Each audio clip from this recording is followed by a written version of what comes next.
Eu já dei alguns indícios sobre isso com alguns amigos, sobre essa chave de virada, ou como outros falam desde que eu me conheço por gente. Mas quando é exatamente esse momento? Ser neurodivergente me leva a ser mais literal com coisas impalpáveis, como essa expressão que na verdade muitas vezes só significa que a pessoa sempre foi de um determinado jeito. Talvez eu tenha criado esse termo justamente para dar sentido a algo que de outra forma me confundia.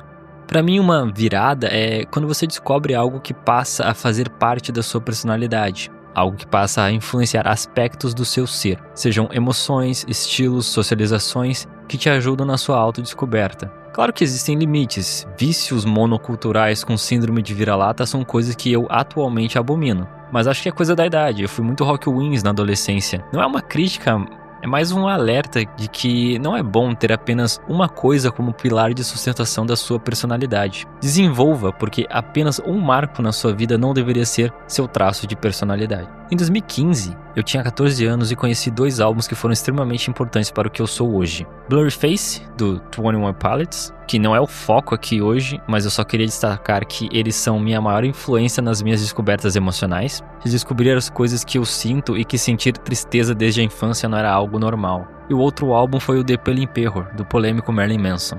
E é sobre isso que eu quero discutir, pois foi ele que despertou em mim indignação, raiva e revolta contra o sistema. E ele me fez enxergar a política não como algo intrinsecamente ruim, mas como algo gerido por pessoas ruins. Digo, não ele diretamente, mas foi ele que me encaixou nesse caminho, eu fui cada vez mais fundo. Foi um efeito em cadeia. As letras fortes do álbum ecoavam em meus pensamentos, me acalmavam e me faziam refletir sobre religião, perseguições e a hipocrisia daqueles que deveriam proteger, mas que, em vez disso, condenam. Junto disso, o choque visual e a estética deslocada no Manson me confortaram em um mundo onde eu me sentia deslocado em meio aos neurotípicos. Era cansativo não poder ser eu mesmo e apesar da autodescoberta ter sido boa, eu me sentia perdido sem saber como encontrar outros como eu. Por isso, as músicas e a busca por mensagens relacionadas a esses temas se tornaram minha principal atividade nos momentos de solidão. Eu ainda gosto de ter meu tempo sozinho e recluso, e acabei criando essa necessidade, mas esse é assunto para outra hora. A partir daqui, é conectar eventos que aconteceram anos atrás com outros mais recentes. Quando o Manson foi acusado e o processo começou, tentei separar o artista da arte. Foi muito difícil, mas consegui por um tempo. No entanto, à medida que as acusações aumentavam, eu decidi diminuir a minha frequência de consumo das músicas, chegando ao ponto de eu apagar essa chama da minha personalidade. Foi doloroso e acredito que muitos estão passando por algo semelhante, como no caso do Neil Gaiman, ator do Sandman e Coraline. Cito Neil Gaiman, pois foi o vídeo do Arthur Miller sobre separar a arte do artista que me fez repensar e melhorar certas coisas do meu pensamento. Queria dizer que fica aqui minha recomendação, mas sou eu que gostaria de ser recomendado por ele. Claro que se ele gostar do conteúdo.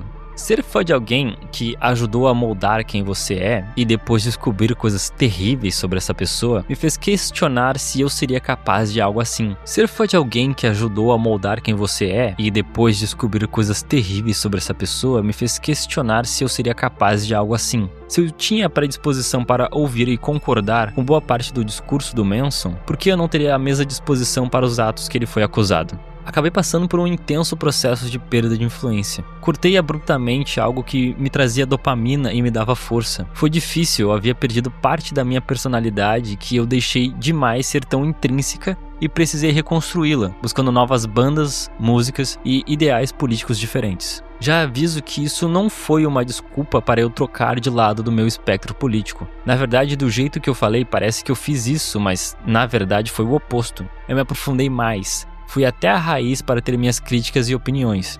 E acho que isso é uma das partes negativas de quem usa uma única coisa como seu maior traço de personalidade. A decepção vem como um extremismo de ideia de a pessoa proteger com unhas e dentes uma atitude desprezível ou deixar de consumir aquele conteúdo ou coisas do gênero, indo para o espectro totalmente oposto. As pessoas se sentem traídas em uma relação que só existe na própria cabeça. Eu vejo isso como falta de senso crítico, falta de autodescoberta, a falta da chave de virada.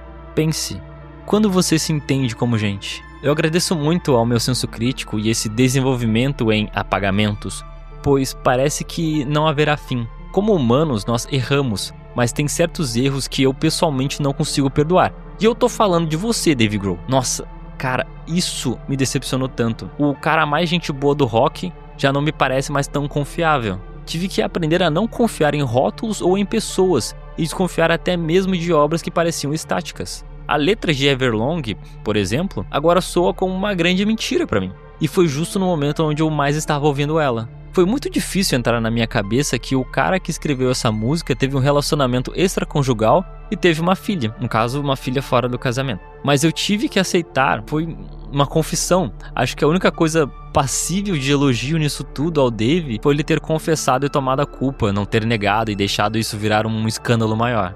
Para ir finalizando, sinto que estou lidando melhor com essas contradições e separações, especialmente por ter apagado o Manson da minha personalidade. Não apaguei o Foo Fighters completamente, mas decidi ouvir menos, pensar menos e permitir que me influencie nos aspectos que eu posso controlar. Óbvio que no meu subconsciente já está tomado, tanto que esse é meu problema com a J.K. Rowling. Depois que ela começou seus ataques à comunidade trans, eu cortei tudo sobre Harry Potter e qualquer outra coisa que ela tenha feito ou irá fazer. Mas impossível não pensar no universo que ela criou e fez parte da minha infância nas noites onde eu assistia com os meus irmãos e primos na casa da minha avó. Mas aí eu tenho que lembrar que meu apego com o Prisioneiro de Azkaban é mais com a memória do passado do que com o filme e a obra.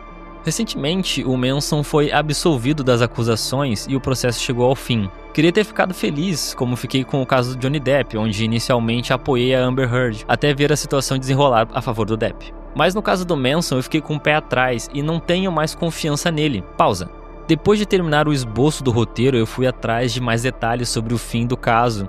E na real, eu descobri que ele acabou porque ele perdeu, entre aspas, foi decidido encerrar o caso com um acordo financeiro. Então, a partir disso, fica a questão de se estava certo, por que pagou para o processo acabar?